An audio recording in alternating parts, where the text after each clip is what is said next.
এ মুসলমান ইমানদার আল্লাহর গোলাম, কিন্তু আজ দেখা যায় আপনি আমি একটা পরিবারের দায়িত্ব, আমার ছেলে কোন দিকে যাইতেছে, আমার ছেলে কোন দিকে হাঁটতেছে, আমার মেয়েটা কোন রাস্তায় চলতেছে, কিভাবে চলতেছে, আমার দেশের মানুষ কিভাবে চলাফেরা করতেছে, আমার সমাজের মানুষ কোন দিকে চলাফেরা করতেছে, তারা কি সুখে শান্তিতে বসবাস করতেছে নাকি খুন খারাপি করতেছে, নাকি চুরি ডাকাতি করতেছে, নাকি ভালোভাবে চলাফেরা করতেছে, সমাজটা কি সুন্দর করে চলতেছে কিনা চলতেছে না, এই দায়িত্ব তো আপনার আমার।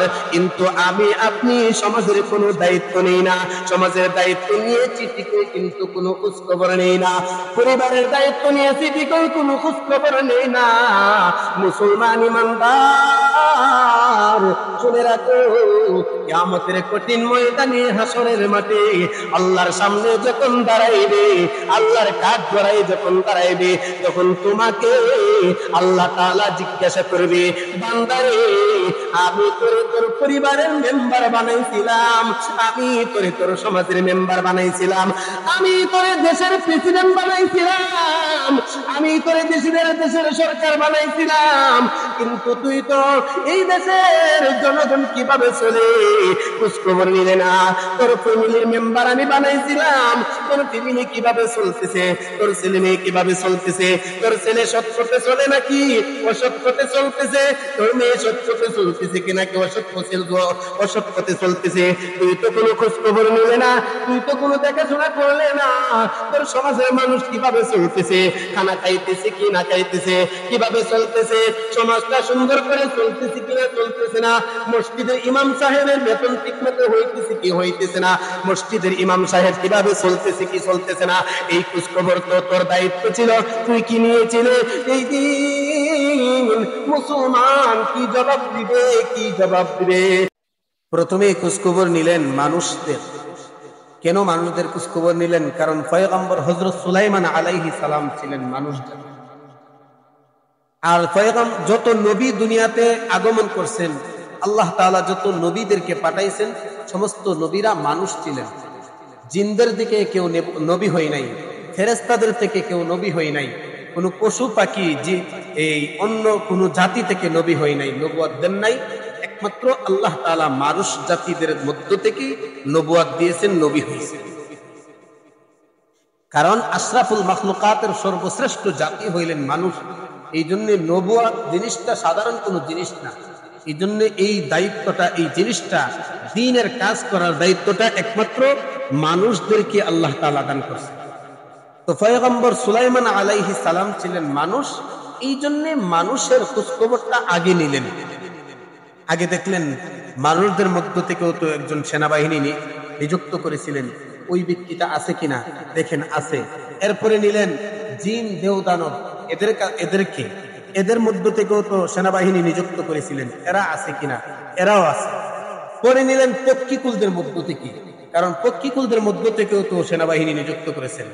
পক্ষীকুলের মধ্য থেকে যাদেরকে সেনাবাহিনী নিযুক্ত করেছেন, এরা আছে কিনা তাকায় দেখে, না, পক্ষীকুলের মধ্য থেকে সেনাবাহিনী নিযুক্ত করেছিলেন, এদের মধ্যে একটা পক্ষী নাই, যেই পক্ষীটার নাম হলো হুদহুদ। এই পাখিটা গায়েব। وتفقد الطير فقال ما لي لا أرى الهدهد أم كان من الغائبين। আল্লাহর পয়গম্বর হযরত সুলাইমান আলাইহিস সালাম লক্ষ্য করে তাকায় দেখে, যখন ওই সেনাবাহিনীগুলোর খোঁজখবর নিতে লাগলেন, খোঁজখবর নেওয়ার ফলে দেখা যায় পক্ষীকুলের মধ্য থেকে যে পক্ষীটাকে সঙ্গে নিয়ে এসেছিলেন, ওই পক্ষীটা, যে পাখিটার নাম হলো হুদহুদ, ওই পাখিটা অনুপস্থিত, ওই পাখিটা এদের মধ্যে নাই। আল্লাহর পয়গম্বর হযরত সুলাইমান আলাইহিস সালাম ডাক দিয়ে কয়, ওই পক্ষীকুলের মধ্য থেকে যে হুদহুদ পাখিটা, ওই হুদহুদ পাখিটা কি হয়ে গেল? আম কানা মিনাল গায়িবিন, ওই হুদহুদ পাখিটা কেন উপস্থিত, হুদহুদ পাখিটা কেন গায়েব, হুদহুদ পাখিটাকে আমি দেখতেছি না। কি হয়েছে আমার, আমি কেমন, আমি এমন হয়ে গেলাম, আমার কি অপরাধ, আমি কেন গাফলতির মধ্যে রয়ে গেলাম, আমি কেমন গাফেল হয়ে গেলাম যে পাখিগুলোর মধ্য থেকে, যে পাখিগুলোকে হুদহুদ পাখিটাকে আমি সেনাবাহিনী নিযুক্ত করেছিলাম, ওই পাখির মধ্য থেকে হুদহুদ পাখিটা কেন নাই, কেন নাই, আমার কি হয়ে গেল? হে মুসলমান ইমানদার আল্লাহর গোলাম, আগে নিজেকে দোষারোপ করতেছে, আগে নিজেকে নিয়ে বিচলিত হয়ে গেছে। কেন? কারণ পয়গম্বর সুলাইমান আলাইহিস সালামের দায়িত্ব হইল সেনাবাহিনীদেরকে এই দেশের সমস্ত পশু পাখি, সমস্ত মানুষদের খোঁজখবর নেওয়া, জিন দেও দানব সমস্ত জাতির খোঁজখবর নেওয়া, রক্ষণাবেক্ষণের দায়িত্ব নিয়েছেন একমাত্র পয়গম্বর সুলাইমান আলাইহিস সালাম।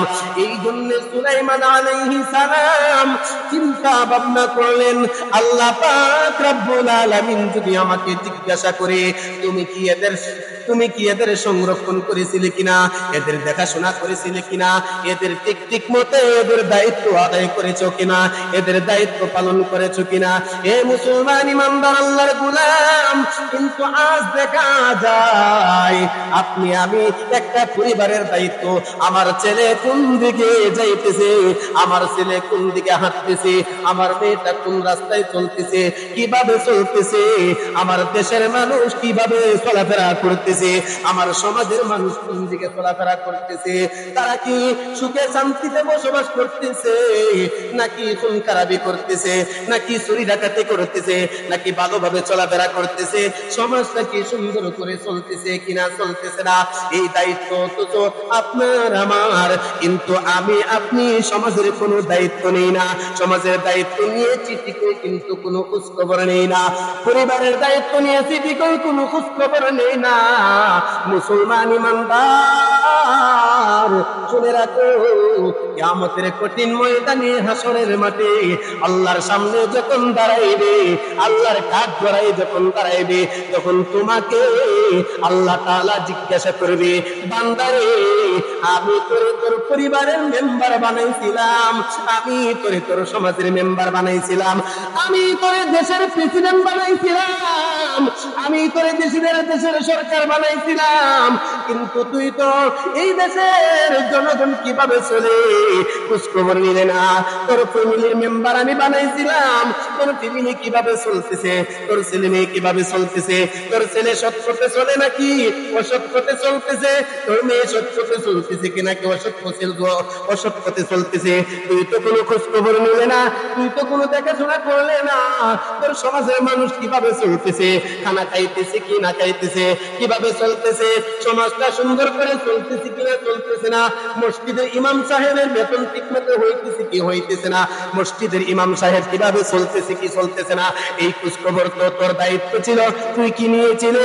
এই দিন মুসলমান কি জবাব দিবে, কি জবাব দিবে, এই চিন্তা ভাবনা করে পয়গম্বর সুলাইমান আলাইহিস সালাম আগে নিজেকে দোষারোপ করতেছে, আমার কি হয়ে গেল, আমি কেন এত অচেতন হয়ে গেলাম, আমি কেন এত গাফিল হয়ে গেলাম, আমার এই কাফেলার মধ্যে থেকে আমার এই হুদহুদ পাখি কি হয়ে গেল, আমার হুদহুদ পাখি কেন গায়েব, আম কানা মিনাল গায়বিন, কেন হুদহুদ পাখিটা গায়েব হয়ে গেল?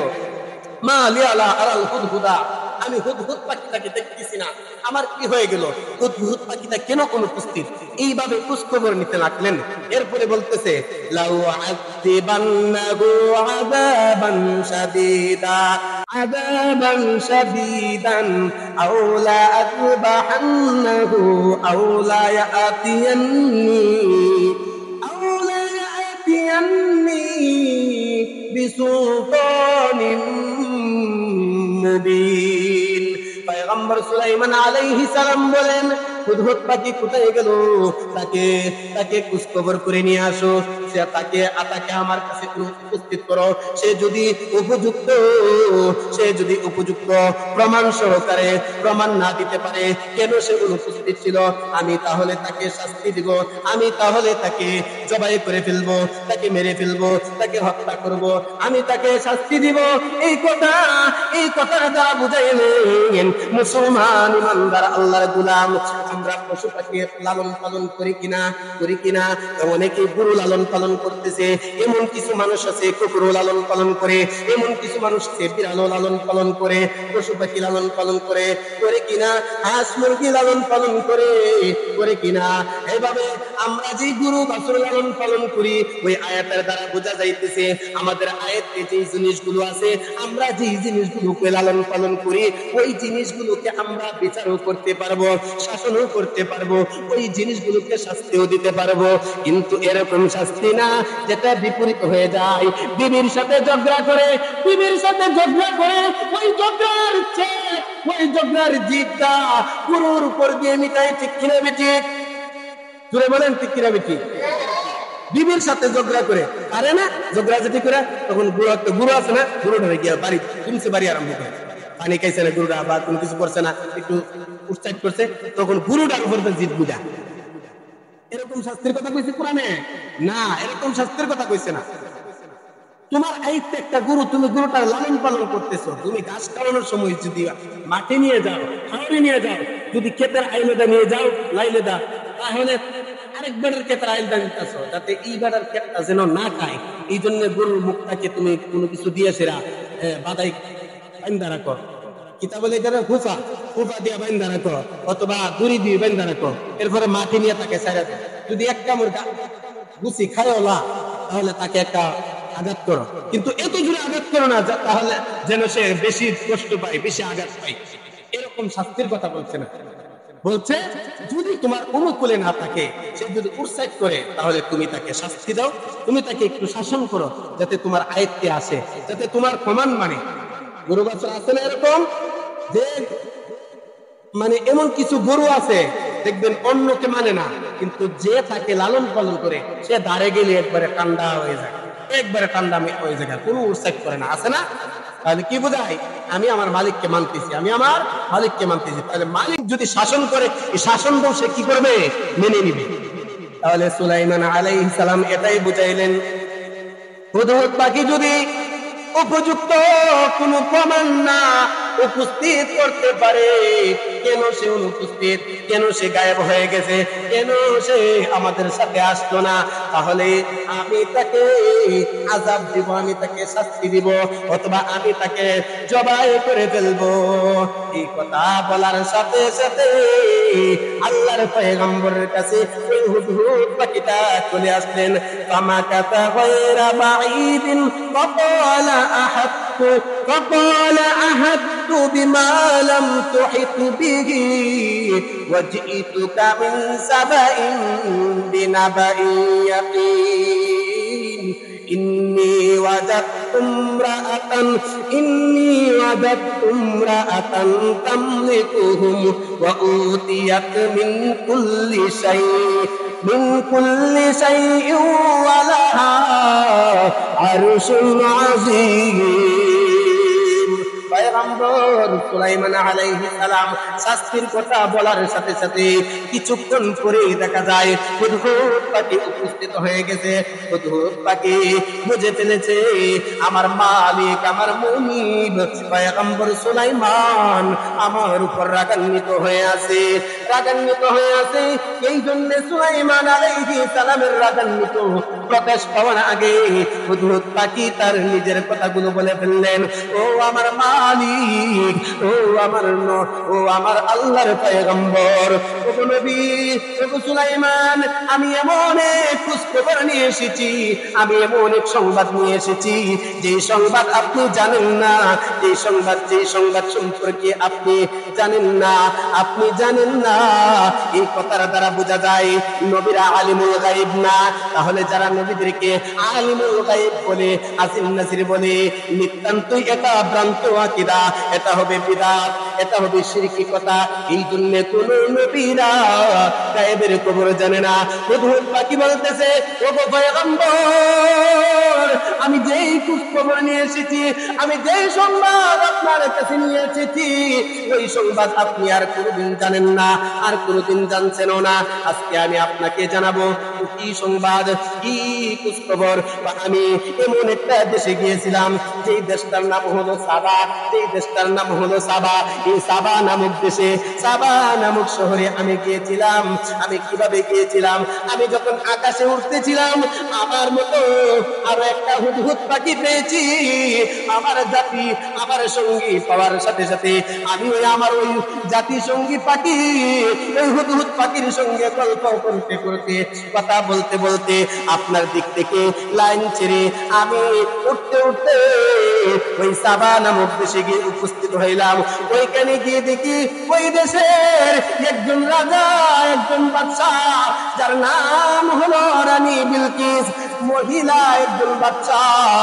রানী বিলকিস ওই দেশের মানুষের শাসনকর্তা, ওই দেশের মানুষের শাসনকর্তা, সবার রাজত্ব করে তিনি ওই রানী বিলকিস। আমি আরো দেখেছি, ও পয়গম্বর সুলাইমান, আমি আরো দেখেছি ওই দেশের মানুষ এমন কিছু ইবাদত বন্দেগী করে যা আপনি পছন্দ করেন না। তো কি ইবাদত বন্দেগী করে? ওই দেশের মানুষ রানী বিলকিস সহ সূর্যের পূজা করে, সূর্যকে সেজদা করে। সকালবেলা যখন সূর্য উদিত হয়, তখন তারা সূর্যকে সেজদা করে। আবার সূর্য যখন মাথার উপর আসে ঠিক দুপুরের বেলায়, তখন সূর্যকে তারা সেজদা করে, রানী বিলকিস সহ সেজদা করে। সূর্য যখন আবার অস্তমিত হয়ে যায়, আবার যখন সন্ধ্যাবেলা সূর্য ডুবন্ত অবস্থায় হয়ে যায়, ওই সময় সূর্যের পূজা করে, সূর্যকে সেজদা করে। ও পয়গম্বর সুলাইমান, আপনি তো এটা পছন্দ করেন না। ও পয়গম্বর সুলাইমান, আপনি এই দেশের রাজা বাদশাহ হওয়া সত্ত্বেও অমুক এক দেশে একজন বেদিন রানী, যে নাকি এক আল্লাহর ইবাদত করে না, যে নাকি শিরকি ইবাদত করে, শিরকি আমল করে, ওই আমল আপনি যেটা পছন্দ করেন না, এটা কিভাবে করে, এটা আমি মানতে পারি না। এই কথা পর পয়গম্বর সুলাইমান আলাইহিস সালাম বলেন, এ হুদহুদ পাখি, যদি এটা সত্য হয় তাহলে তুমি বাঁচবা, আর যদি এটা মিথ্যা হয় তাহলে তুমি বাঁচতে পারবে না, তোমাকে আমি মেরে ফেলবো। তো যদি এটা সত্য হয় তাহলে ঠিক আছে, তোমার কথার দাম দিব, আর যদি এটা মিথ্যা হয় তাহলে আমি তোমাকে উপযুক্ত শাস্তি দিব। বলছি না, আপনি খোঁজখবর নিয়ে দেখতে পারেন, আপনি খোঁজখবর নিয়ে কি করতে পারেন, দেখতে পারেন। ক্বালা সানানজুর আসাদাক্তা আম কুনতা মিনাল কাযিবিন। সুলাইমান বললেন, এখন আমি দেখব তুমি সত্য বলছো না তুমি মিথ্যাবাদী। আমি এটার খোঁজখবর নিয়ে দেখবো তুমি কি সত্যই বলছো নাকি মিথ্যা বলছো। হুদহুদ পাখি বলে, না না, আমি এটা সত্য বলেছি, আমি মিথ্যা বলি নাই, আপনি খোঁজখবর নিয়ে দেখতে পারেন আমার এই সংবাদটা সত্য নাকি মিথ্যা। ইযহাব বিকিতাবি আযা ফাআলকিহ ইলাইহিম সুম্মা তাওয়াল্লা আনহুম ফানজুর মাযা ইয়ারজিউন। আল্লাহর পয়গম্বর সুলাইমান আলাইহিস সালাম তাকে বললেন, তুমি আমার এই পত্র নিয়ে যাও এবং এটা তাদের কাছে অর্পণ করো, অতঃপর তাদের কাছ থেকে সরে পড়ো এবং দেখো তারা কি জবাব দেয়। পয়গম্বর সুলাইমান আলাইহিস সালাম একটা পত্র লিখলেন, একটা চিঠি লিখলেন। চিঠিটা লেখা পয়গম্বর সুলাইমান আলাইহিস সালাম হুদহুদ পাখিকে দিলেন আর বললেন, তুমি এই চিঠিটা, এই পত্রটা আবার পুনরায় তাদের কাছে নিয়ে যাও, ওই রানী বিলকিসের কাছে নিয়ে যাও, নিয়ে তাদের কাছে দিয়া তুমি সরে পড়বা, তুমি দূরে চলে যাইবা। দূরে পাইকা পাইকা দেখবা তারা কি বলে এবং কি করে তুমি এই উত্তরটা এদের কাছ থেকে শুনে আমার কাছে নিয়ে আসো। ঠিক আছে। আল্লাহর পয়গম্বর সুলাইমান আলাইহিস সালামের এই চিঠি, এই পত্র হুদহুদ পাখি নিয়ে গেলেন। হুদহুদ পাখি নিয়ে রানী বিলকিসের কাছে নিয়ে দিলেন। রানী বিলকিস সুলাইমান আলাইহিস সালামের এই পত্রটা পড়লেন। পত্রের মধ্যে লেখা قالت يا أيها الملأ أني ألقي إلي كتاب كريم إنه من سليمان وإنه بسم الله الرحمن الرحيم বিসমিল্লাহির রহমানির রহিম দিয়ে শুরু করা চিঠিটা। সুবহানাল্লাহ বলেন। যখন রানী বিলকিস চিঠিটা খুললেন তখন চিঠিটা পড়া শুরু করলেন, তখন বিসমিল্লাহ দেখলেন যে অমুকের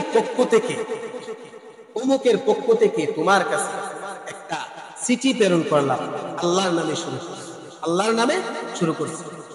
তাহলে অমুক মানে সুলাইমান, তাহলে ইন্নাহু মিন সুলাইমান ওয়া ইন্নাহু বিসমিল্লাহির রহমানির রহিম। সুলাইমান আলাইহিস সালামের পক্ষ থেকে তোমার কাছে একটা চিঠি প্রেরণ করা হয়েছে, একটা পত্র প্রেরণ করা হয়েছে। আর কোরআনের ভাষা বা কোরআনের নিয়ম সিস্টেম হলো, আগে রাজা বাদশাদের সিস্টেম হলো চিঠি দেওয়ার সিস্টেমটা এরকমই, আগে যে চিঠিটা অর্পণ করবে ওই ব্যক্তির নামটা আগে উল্লেখ করে। এখন বর্তমান সিস্টেম হলো যার কাছে চিঠি পাঠায় তার নামটা আগে মানে উল্লেখ করে, অমুক মহোদয়ের কাছে, সরকার মহোদয়ের কাছে, প্রেসিডেন্ট মহোদয়ের কাছে আমি অমুক একটা চিঠি পাঠাইলাম অমুক কাজের লাগে, ঠিক না? চিঠিটা এরকম ভাবে পাঠায়, কিন্তু না, সিস্টেমটা তো এইটাই ছিল বা দরকার ছিল যে যেই ব্যক্তি চিঠিটা পাঠাইবে ওই ব্যক্তির নামটা আগে উল্লেখ করা দরকার ছিল। কেন? কারণ ওই ব্যক্তিকে কে চিঠিটা পাঠাইছে আগে সে জানতে পারলো, পরে যদি জানে হয়তো সে গ্রহণ করতেও পারে, নাও করতে পারে। প্রথমেই আগে জানা দরকার যে ওই ব্যক্তিটা কেমন প্রভাবশালী, তাহলে আমার নামটা উল্লেখ করার আগে ওই ব্যক্তির নামটা আগে উল্লেখ করছে, তাহলে বুঝে ফেলবে। তো সুলাইমান আলাইহিস সালামের নামটা আগে উল্লেখ করলেন, এরপরে আল্লাহর নামে শুরু করছি, এরপরে সব কথাগুলো লিখলেন। কি শুরু করছি? যে হে রানী বিলকিস, আমি তোমার কাছে যে চিঠিটা অর্পণ করছি, আমি এই চিঠির মাঝে যে লিখতেছি যে তুমি তোমার দলবল নিয়ে, তোমার সমস্ত প্রজাদেরকে নিয়ে, তোমার সমস্ত সৈন্যবাহিনীদেরকে নিয়ে আমার কাছে আত্মসমর্পণ করো। যদি তুমি আত্মসমর্পণ না করো তাহলে আমি তোমাকে লাঞ্ছিত করব, আমি তোমাকে অপমানিত করব এবং তোমার কাছ থেকে তোমার রাজত্ব ছিনিয়ে নিব। এই কথাটা কে বললেন? হযরত সুলাইমান আলাইহিস সালাম। সুলাইমান আলাইহিস সালাম এমন একজন পয়গম্বর, কারণ উনাকে কেউ কষ্ট দিতে পারে না। কোন কাফের, বেঈমান, কোন ইহুদি, খ্রিস্টান, নাসারা পয়গম্বর সুলাইমানকে কষ্ট দিতে পারে না। পৃথিবীতে দুইজন পয়গম্বর, দুইজন নবীকে কোন কাফের, বেঈমান কোন প্রকারের কষ্ট দিতে পারে নাই।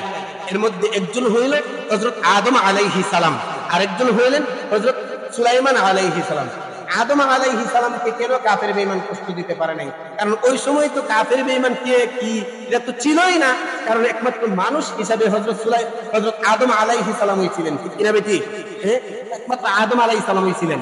আদম আলাইহিস সালামকে কেউ কোনো কাফের, বেঈমান কষ্ট দিতে পারে নাই বা কোনো কটাক্ষ করতে পারে নাই।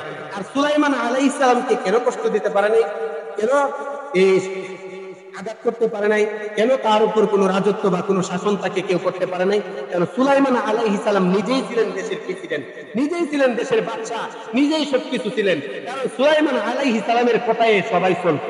সুলাইমান আলাইহিস সালাম যেইভাবে কথা বলতেন, যেইভাবে শাসন করতেন, ওই শাসনের উপরে তারা চলাফেরা করতো, তারা থাকতো। এই জন্য সুলাইমান আলাইহিস সালামের উপরে কেউ কথা বলতে পারতো না। আর যত পয়গম্বর আছে দুনিয়াতে সবাই কষ্ট করছে দ্বীনের দাওয়াত দিতে গিয়ে, সবাই কষ্ট করছে। সবচাইতে বেশি কষ্ট করছে আমাদের নবী মুহাম্মদ আরবি, আকায়ে নামদার, তাজদারে মদিনা, মুহাম্মদুর রাসূলুল্লাহ সাল্লাল্লাহু আলাইহি ওয়াসাল্লাম। সবাই বলেন সাল্লাল্লাহু আলাইহি ওয়াসাল্লাম। নবীর নাম শোনার সাথে সাথে ছোট্ট একটা দুরূদ সাল্লাল্লাহু আলাইহি ওয়াসাল্লাম পড়বেন, কারণ এটা নবীর নাম শোনার সাথে সাথে দুরূদটা পড়া আপনার আমার উপর ওয়াজিব হয়েছে, এজন্য পড়বেন। এটা পড়তে তো কষ্ট নাই, সাল্লাল্লাহু আলাইহি ওয়াসাল্লাম পড়তে কষ্ট, ছোট্ট একটা দুরূদ। তো সুলাইমান আলাইহিস সালাম যেইভাবে চিঠির মধ্যে লিখলেন, ওইভাবেই রানী বিলকিস চিঠিটাও পড়লেন। পড়ার পরে তখন তার পরিষদবর্গকে ডাকলেন, পরিষদবর্গকে ডেকে বলতেছেন, হে আমার পরিষদবর্গ শোনো, আমার কাছে পয়গম্বর বাদশা সুলাইমান আলাইহিস সালামের পক্ষ থেকে একটা চিঠি আসছে। হে আমার পরিষদবর্গ, তোমরা আমাকে পরামর্শ দাও, আমি কি করব? পরিষদবর্গ জবাব দিলেন, উত্তর দিলেন, ও রানী বিলকিস, আপনি আমাদের ব্যাপারে জানেন আমরা কোনদিন আপনার অবাধ্য হই নাই। আপনি আমাদেরকে যেইভাবে অনুমতি দিবেন, যেইভাবে হুকুম করবেন, আমরা সেই হুকুমের অপেক্ষায় আছি। আমরা সেই সামর্থ্যবান ব্যক্তি, আমরা সেই সামর্থ্য রাখি। আপনি যদি বলেন সুলাইমানের সাথে যুদ্ধ করার জন্য, আমরা যুদ্ধ করব। আপনি যদি বলেন না, যুদ্ধ করব না, আমরা যুদ্ধ করব না। এখন আপনার সিদ্ধান্ত। পয়গম্বর সুলাইমান আলাইহিস সালামের চিঠিটা এমন কঠিন, এমন কঠোর কথার চিঠি ছিল। রানী বিলকিস বললেন, হে আমার পরিষদবর্গ, হ্যাঁ তোমাদের কথা ঠিক আছে, কোনদিন তোমরা আমার অবাধ্য হও না। আমি যেইভাবে তোমাদেরকে চালাই তোমরা সেইভাবেই চলো। তাহলে এবার শোনো, পয়গম্বর সুলাইমান সে তো একজন বাচ্চা, আর কোন বাচ্চা যদি কোন দেশে প্রবেশ করে, প্রথমে ওই দেশের বাচ্চা, ওই দেশের রাজা যিনি, ওই দেশের শাসক যিনি, তাকে লাঞ্ছিত করে, তাকে অপমানিত করে, তাকে বেইজ্জত করে, এরপরে তার কাছ থেকে তার ক্ষমতা ছিনিয়ে নিয়ে যায়, তার দেশকে দখল করে নিয়ে যায়। এ আমার পরিষদবর্গ, আমি চাই না, আমি চাই না বেইজ্জত হইতে, আমি চাই না ওই বাদশার সাথে যুদ্ধ জিহাদ করতে।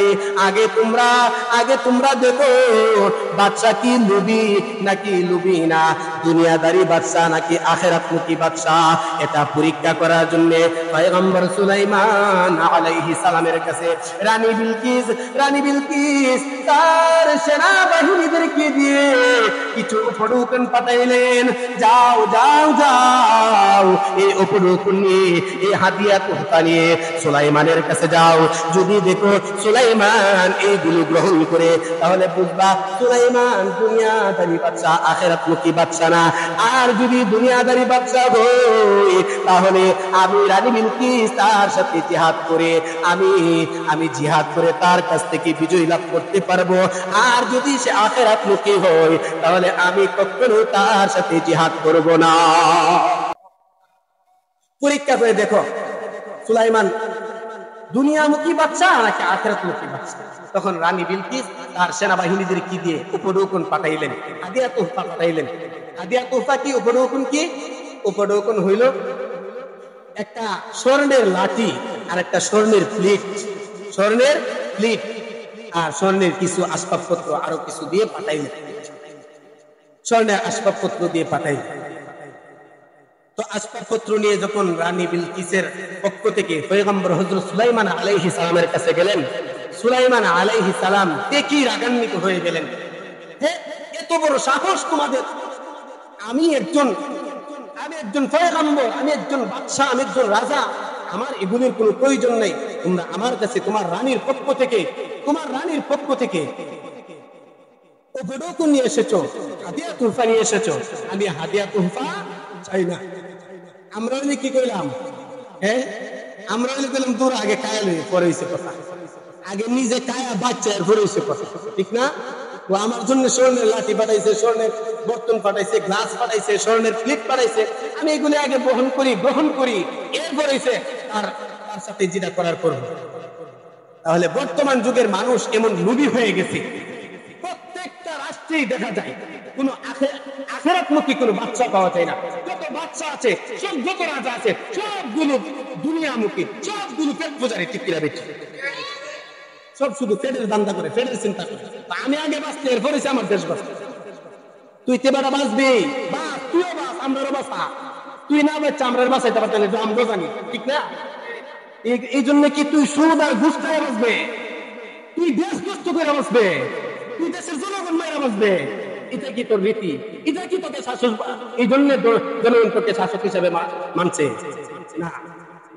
নীতি হচ্ছে নিজেও হালাল খাইতে হবে, দেশের মানুষকেও হালাল খাওয়াইতে হবে, নিজেও সৎ পথে চলতে হবে, দেশের মানুষকেও সৎ পথে চলতে হবে, নিজেও সুদমুক্ত থাকতে হবে, সমাজ এবং দেশবাসীকেও সুদমুক্ত রাখতে হবে, ঠিক কিনা? তো সুলাইমান আলাইহিস সালামের এই অবস্থা দেখে টাইট হয়ে গেছে সেনাবাহিনীর, একটা সর্বনাশ, আমি আর পারতাম না, আমরা আর পারতাম না জায়গা। তখন যাইতো গেলছে না, বাচ্চা সাহেব জায়গা, রাজা জায়গা, বসো, আমার কাছে আইছো, আমার বাড়িতে আইছো, তোমরা না খাইয়া যাবে বাগা। কারণ একজন পয়গম্বরের কাছে গেলে কোনোদিন পয়গম্বররা তাকে আপ্যায়ন না করে বিদায় করে না। এই জন্য একজন মুসলমানের উচিত হলো একজন অতিথি মেহমান যদি বাড়িতে আইসা পড়ে তাহলে তাকে কমপক্ষে সাফানের ব্যবস্থা হইলেও করে তাকে আপ্যায়ন করা। কথা বুঝছেন? এটা করা, এটা নবীদের সুন্নাত। সুলাইমান আলাইহিস সালামের কাছে যখন আসতেন তখন সুলাইমান আলাইহিস সালাম তাদেরকে আপ্যায়নের ব্যবস্থা করলেন। যেই ঘরের ভিতরে আপ্যায়নের ব্যবস্থা করার জন্য নিয়ে যাইতেছে ওই রাস্তাটা পর্যন্ত স্বর্ণ দিয়ে ঠাট্টা করে, বলেন সুবহানাল্লাহ। আর ঘরটা তো কোনই লাগে না, কি পরিমাণ স্বর্ণ রূপা দিয়ে যে নির্মাণ করছে। তারা দিকে অবাক হয়ে গেছে, আয় সর্বনাশ, আমরা এই রানী বিলকিসের এই আতুফা গ্রহণ করবার লাগে ঠেকছে বেড়া। বেড়া রাস্তা পর্যন্ত স্বর্ণ দিয়ে ফাট্টা করে ঘর পর্যন্ত স্বর্ণ দিয়ে বিল্ডিং করে লেছে, আমরা এই রানীর সাধারণ তুফা নেওয়ার লাগে ঠেকছে। তখন আপ্যায়ন করে চলে গেলেন। তখন তো বুঝে ফেললেন যে রানী বিলকিস সে কি করবেন, আত্মসমর্পণ করবেন। তো রানী বিলকিস যে আত্মসমর্পণ করবেন সুলাইমান তো বুঝে ফেললেন। তখন হুদহুদ পাখি বলেছিলেন, ও পয়গম্বর, ও বাদশা সুলাইমান, আমি এটাও দিকে এসেছি ওই রানী বিলকিসের একটা সিংহাসন আছে, আরশুন আযীম, বিরাট বড় একটা সিংহাসন, এই সিংহাসনের উপর বসে বসে রাজত্ব করে। তখন পয়গম্বর সুলাইমান আলাইহিস সালাম উপস্থিত যারা ছিলেন তারা সবসময় তার কাছে উপস্থিত থাকতেন। জিন, দেব, দানব, মানুষ, পক্ষীকুল সমস্ত জাতি উপস্থিত থাকতেন, কিছু না কিছু জাতি উপস্থিত থাকতেন। এখানে উপস্থিত ছিলেন জিনদের মধ্য থেকে উপস্থিত ছিলেন, মানুষ জাতির মধ্যে উপস্থিত ছিলেন। ওই উপস্থিতির মধ্য থেকে একজনকে বললেন, কে আছো? রানী বিলকিস আমার কাছে আসার আগে আগে, আত্মসমর্পণ করার আগে আগে তার যে রাজ সিংহাসনটা আছে ওই সিংহাসনটা আমার কাছে নিয়ে আসবে। তখন এক জিন জাতির মধ্য থেকে একটা জিন দাঁড়ায় বললেন, হে বাদশা জাহাপনা, হে পয়গম্বর সুলাইমান, আপনি আমাকে অনুমতি দিন, আপনি পার্শ্ব পরিবর্তন করার আগে আগে আমি আপনার সামনে ওই রাজ সিংহাসনটা উপস্থিত করি। বলেন সুবহানাল্লাহ। পার্শ্ব পরিবর্তন করার আগে আগে, অথবা এই কথা বলছে আপনি স্থান পরিবর্তন করার আগে আগে, মানে এক স্থান থেকে আরেক স্থান যাওয়ার আগে আগে আমি আপনার সামনে এই রাজ সিংহাসনটা উপস্থিত করব। যে জিনটা এই কথা বলছে ওই জিনটা হলো ইফরিত নামক জিন। জিনটার নাম হলো ইফরিত, কোরআনের ভাষায় ইফরিত নামক জিন। তাহলে যেই জিনটা এই কথা বলছে ওই জিনটার নাম হলো ইফরিত নামক জিন। ইফরিত নামক জিন ডাক দিয়ে কয়, হে সুলাইমান, আপনি পার্শ্ব পরিবর্তন করার আগে আগে আমি আপনার সম্মুখে রানী বিলকিসের এই রাজ সিংহাসন উপস্থিত করব। এই কথা বলার সঙ্গে সঙ্গে মানুষদের মধ্য থেকে একজন মানুষ দাঁড়াইলেন যিনি কিতাবের জ্ঞান রাখেন, মানে আলেমদের মধ্য থেকে একজন দাঁড়াইলেন, দাঁড়ায় বলতেছেন, ও আল্লাহর পয়গম্বর সুলাইমান, ইফরিত নামক জিন বলছে আপনি পার্শ্ব পরিবর্তন করার আগে আগে ওই রানী বিলকিসের সিংহাসন আপনার কাছে উপস্থিত করবেন। আপনি আমাকে অনুমতি দিন, আপনার চোখের পলক পালানোর সাথে সাথে আমি আপনার চোখের পলক পালানোর আগে আগে আমি আপনার সম্মুখে, আপনার সামনে ওই রানী বিলকিসের সিংহাসন উপস্থিত করে ফেলব। তাহলে কি মনে করলেন মানুষের শক্তি কত বেশি? তাহলে জিন জাতি যত কিছুই শক্তিশালী হোক না কেন মানুষের কাছে দুর্বল। মানুষের কাছে কি দুর্বল? কেন? আল্লাহ তাআলা মানুষকে শ্রেষ্ঠ জাতি হিসাবে এই দুনিয়াতে পাঠাইছেন, শ্রেষ্ঠ জাতি হিসাবে এই দুনিয়াতে।